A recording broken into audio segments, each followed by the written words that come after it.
India की मिट्टी सिर्फ मंदिर और इतिहास से नहीं बनी, ये उन कहानियों से भी बनी है जिन्हें या तो हम भूल चुके हैं या फिर जानबूझकर भूलना चाहते हैं। सोचो, एक ऐसी जगह जहां एक रात में पूरा गांव खाली हो जाता है।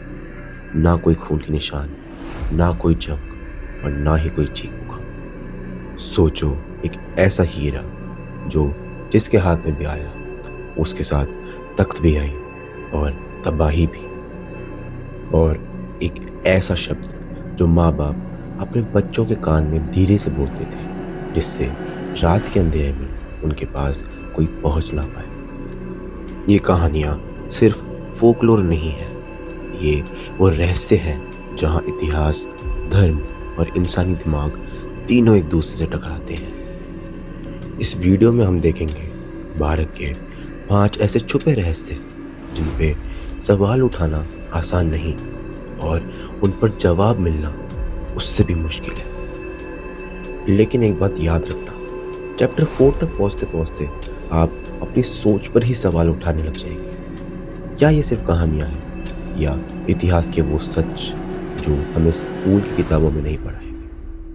अगर आप सच को उसके पूरे अंधेरे के साथ देखने के लिए तैयार हैं तो इस वीडियो को पूरा देखिएगा। चैप्टर 1, कुलधारा, एक गांव जो खाली रह गया। कुलधारा, राजस्थान, जैसलमेर के पास एक छोटा सा गांव जहां 18वीं सदी में 300 से ज्यादा परिवार रहते थे। ये लोग पालीवाल ब्राह्मण कहलाते थे, पढ़े लिखे, कृषि और पानी के मैनेजमेंट में माहिर, इतने माहिर कि रेगिस्तान के बीच एक समृद्ध बस्ती खड़ी करती थी। लेकिन फिर आया एक मोड़। लोकल रिकॉर्ड्स और ओरल हिस्ट्री के मुताबिक जैसलमेर का एक शक्तिशाली जमींदार गांव पर बुरी नजर डालने लगा। कुछ लोग कहते हैं वो भारी लगान चाहता था, कुछ कहते हैं उसकी नीयत और भी ज्यादा गंदी थी। गांव वालों ने विरोध किया और फिर एक रात सब कुछ खत्म हो गया। अगली सुबह घर खुले थे, बर्तन धुले हुए नहीं थे और वहां पे पिन ड्रॉप साइलेंस। हवा की आवाज भी आपको अच्छे से सुनाई दे सकती थी। सबसे हैरानी वाली बात ये नहीं थी कि सारे लोग गांव छोड़ गए, बल्कि ये थी कि कोई कभी वापस नहीं आया। आर्कियोलॉजिकल सर्वे ऑफ इंडिया के रिकॉर्ड्स के मुताबिक वहां पे कुलधारा के बाद कभी कोई भी परमानेंट सेटलमेंट नहीं हो पाया।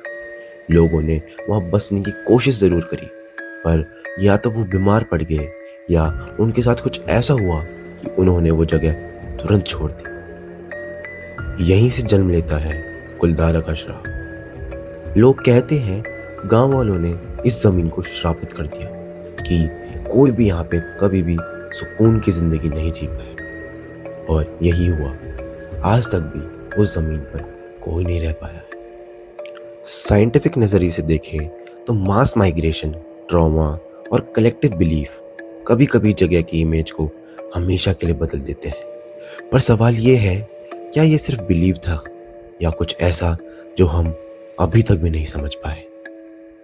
कुलधारा एक गांव था जो खामोशी में छोड़ दिया गया, पर हमारा अगला राज दुनिया का सबसे कीमती हीरा माना गया है।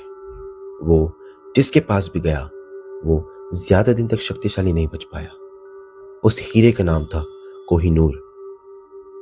अब हम बात कर रहे हैं एक ऐसी चीज की जो खून, गद्दारी और सत्ता की भूख से बनी है। एक ऐसा हीरा जिसे दुनिया का सबसे खूबसूरत भी कहा गया और सबसे खतरनाक भी। कोहिनूर। कोहिनूर का जिक्र पहली बार इंडिया के पुराने ग्रंथों और पर्शियन रिकॉर्ड्स में मिलता है। माना जाता है कि ये हीरा गोलकंदा की खानों से निकला था, जहां दुनिया के सबसे श्रेष्ठ हीरे पाए जाते थे।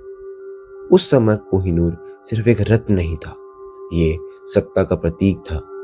जो इसे पहनता था वो अपने आप को भारत का असली शासक मानता था।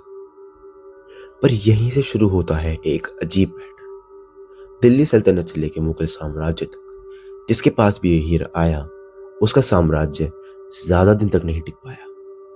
अलाउद्दीन खिलजी, युद्ध और खून, बाबर अपनी ही औलाद के बीच संघर्ष, शाहजहां अपने ही बेटे के हाथों कैद। हिस्ट्री बुक्स इसे कोइंसिडेंस कहते हैं, लेकिन लोगों के मन में एक सवाल रह जाता है। लोक कथाओं में कहा जाता है कि कोहिनूर पर एक श्राप चढ़ाया गया था। ये जिस भी पुरुष के पास जाएगा वो शक्ति के शिखर पर जरूर पहुंच जाएगा, पर वहां टिक नहीं पाएगा।